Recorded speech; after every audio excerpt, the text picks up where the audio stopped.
Assalamualaikum warahmatullahi wabarakatuh. Apa kabar anak-anakku semuanya? Semoga senantiasa dalam keadaan sehat walafiat. Amin ya rabbal alamin. Anak-anak Bu Guru yang Ibu Guru sayangi, bertemu kembali dengan Ibu Eni Nurhana dari kelas 4 Abdullah bin Abbas. Hari ini kita sudah mulai belajar tema 4. Ya, kemarin Bu Guru sudah memberikan ulangan harian tema 3 dan alhamdulillah nilainya bagus-bagus. Nah, sekarang kita akan belajar tema 4 tentang berbagai pekerjaan dan subtema 1 tentang jenis-jenis pekerjaan. Anak-anakku yang Ibu Guru sayangi, sebelum kita mulai belajar yuk seperti biasanya, marilah kita senantiasa memohon kepada Allah Subhanahu wa taala agar kita diberikan kesehatan ya dan diberikan kemudahan dalam belajar jarak jauh ini. Ditingkatkan pemahamannya. Yuk kita bersama-sama membaca doa. A'udzubillahi minasyaitonirrajim. Bismillahirrahmanirrahim. Rabbi zidni ilma warzuqni fahma. Amin ya rabbal alamin. Semoga kita mendapatkan ilmu yang bermanfaat. Nah, anak-anak, perhatikan penjelasan Bu Guru ya. Hari ini kita akan belajar muatan IPS, yaitu tentang jenis pekerjaan sesuai tempat tinggal dan keadaan alamnya. Dan kita juga akan belajar tentang kegiatan ekonomi dan pekerjaan yang terkait, ya, yaitu IPS KD 3.3. Kita juga akan belajar muatan SBDP KD 3.1, yaitu menggambar bangunan di sekitar kita. Nah, anak-anak tetap stay ya, dan jaga kesehatan selalu. Ini ada gambar yang menunjukkan kamu harus tetap waspada, jangan kasih kendor. Ya, tetap pakai masker, wash your hand, and stay at home. Ya, yuk kita mulai penjelasan Bu Guru. Anak-anakku, jenis pekerjaan sesuai tempat tinggal masyarakat kita. Terdapat berbagai macam tempat tinggal masyarakat di Indonesia. Misalnya dari dataran tinggi, dataran rendah, dan di pantai. Nah, setiap tempat tinggal memiliki sumber daya dan kondisi yang berbeda-beda. Hal ini mempengaruhi kegiatan ekonomi yang dilakukan oleh masyarakat. Oleh karena itu, masyarakat memiliki jenis pekerjaan yang berbeda-beda. Nah, sekarang jenis pekerjaan di dataran tinggi. Dataran tinggi itu memiliki suhu yang sejuk. Masyarakat yang tinggal di dataran tinggi biasanya bekerja sebagai peternak, pedagang, dan juga pekebun tanaman perkebunan. Nah, contoh yang lain, contoh tanaman yang ditanam di dataran tinggi adalah teh dan sayur-sayuran juga buah-buahan. Ya. Nah, ini adalah seorang ibu yang berprofesi sebagai pemetik daun teh. Ya, seger banget ya di sekitarnya. Nah, contoh daerah dataran tinggi di Indonesia yaitu di dataran tinggi Dieng di Jawa Tengah dan dataran tinggi Ijen. Pekerjaan yang lain yang ada di dataran tinggi selain peternak sapi, pemetik teh, pekebun tanaman perkebunan, ada juga pengelola tempat wisata. Ya, ada juga kuliner atau makanan, masakan, dan juga pengusaha perhotelan atau tempat penginapan. Kamu pasti sering kalau weekend bersama keluarga datang ke di dataran tinggi. Biasanya ada di Bogor atau di Bandung ya, di Ciwidey. Nah, kamu kalau misalnya bepergian begitu, amatilah lingkungan sekitarmu ya. Nah, sekarang kita akan ke pekerjaan di dataran rendah. Jenis pekerjaan di dataran rendah. Dataran rendah biasanya memiliki tanah yang subur dan landai. Oleh karena itu, dataran rendah dimanfaatkan sebagai tempat bertani. Banyak masyarakat di dataran rendah bekerja sebagai petani tanaman padi, kelapa, tebu, dan sebagainya. Dan ada juga yang bekerja sebagai peternak dan pedagang. Nah, selain sebagai petani dan pedagang, karena dataran rendah itu utamanya ditinggali oleh banyak orang dan perkotaan ya merupakan daerah perkotaan, maka biasanya banyak pekerja-pekerja profesional ya. Seperti contohnya adalah ada dokter, guru, akuntan, arsitek, polisi, tentara ya. Dan kemudian ada juga pedagang. Pastinya banyak mall yang berdiri di perkotaan.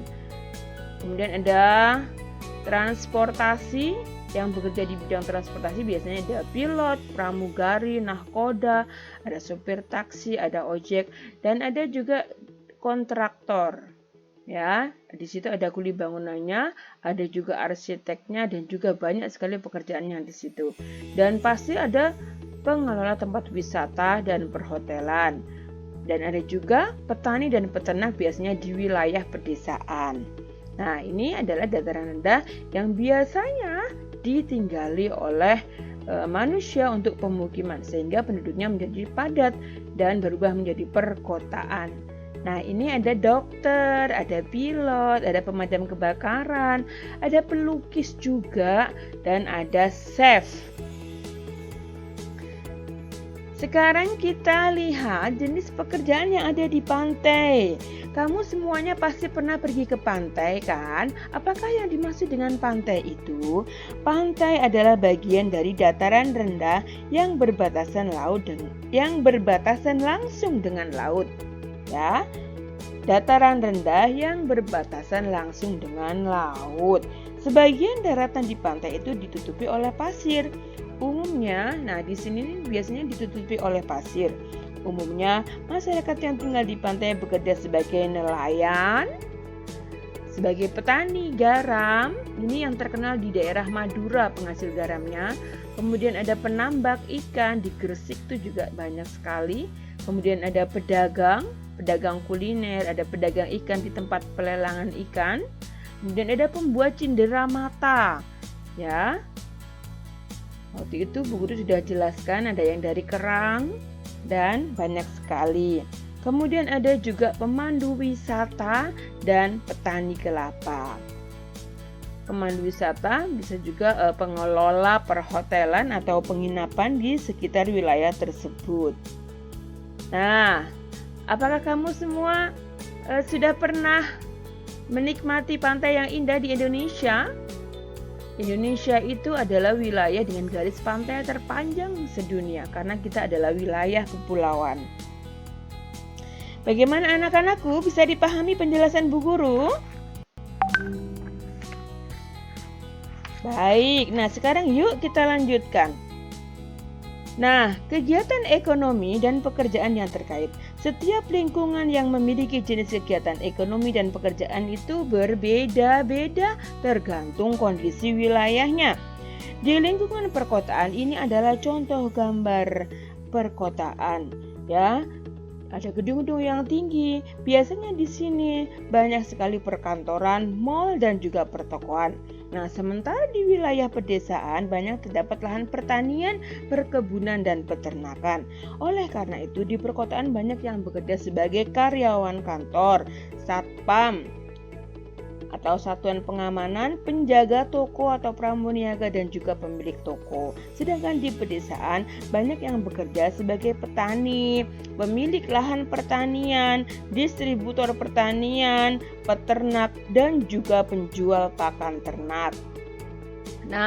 Tugas kamu nanti adalah menjelaskan kegiatan ekonomi dan berbagai jenis pekerjaannya di buku pena 4A halaman 18. Ya. Anak-anakku, itu tadi kamu sudah lihat di lingkungan perkotaan ada gedung-gedung yang tinggi. Yuk kita menggambar bangunan yang ada di sekitar kita. Ini adalah contoh menggambar bangunan rumah yang sederhana. Ya, langkah yang pertama adalah buat bangun datar jejaran genjang. Kemudian tambahkan segitiga di sini. Kemudian tarik garis di sini, ya kan? Dan yang segitiga yang alasnya dihapus. Kemudian tarik garis ke bawah, ya seperti ini. Kemudian tarik garis. Oke. Setelah itu tambahkan pintu. kemudian tambahkan jendela, kemudian tambahkan atapnya, baru diwarnai. Nah, kamu boleh menggambar yang seperti ini atau ada pilihan yang lain berikut ini, ya. Nah, ini juga tugasnya, buatlah bangunan rumah atau bangunan ini sesuai tahapan-tahapan gambar di samping. Nah, ini Ibu Guru ambil dari buku Bupena 4B halaman 8. Ya. Langkah yang pertama adalah membuat garis horizontal terlebih dahulu. Setelah itu tambahkan titik hilang di garis tersebut. Ya, tambahkan titik dan tambahkan kotak di pojok kiri bawah. Oke. Langkah yang keempat, bagilah kotak tersebut menjadi 2 bagian sama besar. Nah, setelah itu tambahkan bangun segitiga pada kotak tersebut. Ya. Oke. Nah, setelah itu tandai 3 sudut tersebut dengan titik seperti pada gambar 1, 2, 3. Tandai 3 titik tersebut. Nah, setelah itu tariklah garis dari masing-masing titik menuju ke titik yang hilang. Tarik garis. Oke. Nah, setelah itu tambahkan garis dinding dan atap. Ya, mudah sekali kan? Nah, setelah itu tebalkan garis-garis yang membentuk bangun rumah dan hapuslah garis sketsa. Lalu berilah hiasan seperti atap, jendela, pintu, dan juga jalan raya. Nah, setelah itu kamu warnai. Oke, ini yang tadi yang garis silang yang di sini tadi dihapus ya, yang sketsa. Nah, yang ini nanti di sini dihapus. Ya, bisa dipahami anak-anakku? Jadi tugasnya hari ini ada 2 ya, menggambar rumah dan juga mengerjakan IPS halaman 18. Terima kasih anak-anakku yang Ibu Guru sayangi. Semoga kamu bisa memahami apa yang Ibu Guru sampaikan. Dan tetap semangat belajar. Yuk bersama-sama kita ucapkan alhamdulillahirobbilalamin. Jangan lupa like ya dan share video ini agar teman-temanmu yang lain juga bisa mendapatkan manfaat dari penjelasan Bu Guru. Dan jangan lupa subscribe juga. Komen dengan bahasa yang santun dan halus.